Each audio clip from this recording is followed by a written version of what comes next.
వరంగల్ పశ్చిమ వర్గ పరిధిలోని కాలనీవాసుల సమస్యలు సకాలంలోనే పరిష్కరిస్తామని ఎమ్మెల్యే నాయని రాజేందర్ రెడ్డి అన్నారు. పశ్చిమ నియోజకవర్గంలో సైడ్ డ్రైనేజీ, అంతర్గత రహదారుల పనులను శంకుస్థాపన చేసి ప్రారంభించారు.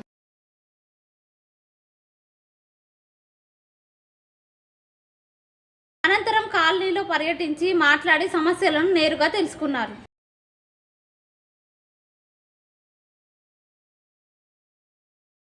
స్థానిక ప్రజాప్రతినిధులు, పార్టీ శ్రేణులు ఈ కార్యక్రమంలో పాల్గొన్నారు. 50వ డివిజన్ పరిధిలో 1.17 కోట్ల నిధులతో చేపట్టనున్న అంతర్గత రోడ్లు, డ్రైనేజీ నిర్మాణ పనులకు ఎమ్మెల్యే నాయని రాజేందర్ రెడ్డి శంకుస్థాపన చేశారు. ఎన్నికలలో ఇచ్చిన హామీలను పూర్తి చేయడమే తన ప్రధాన లక్ష్యమని మరియు ప్రతి డివిజన్లో చేపట్టనున్న పనులు నిర్ణీత సమయంలో పూర్తి చేసేలా చర్యలు తీసుకుంటామని తెలిపారు. ప్రతి డివిజన్లో ప్రారంభించిన పనులు ఆలస్యం కాకుండా నిర్ణీత సమయంలోనే పూర్తి చేసేలా చూసుకుంటామని హామీ ఇచ్చారు. మరి దీనిపై మీ అభిప్రాయం ఏంటో కామెంట్ బాక్స్లో తెలియజేయండి. ఇలాంటి ఇంట్రెస్టింగ్ విషయాలు ఇంకా మీరు తెలుసుకోవాలనుకుంటే నా ఛానల్ లైక్ చేయండి, షేర్ చేయండి, సబ్స్క్రైబ్ చేయండి.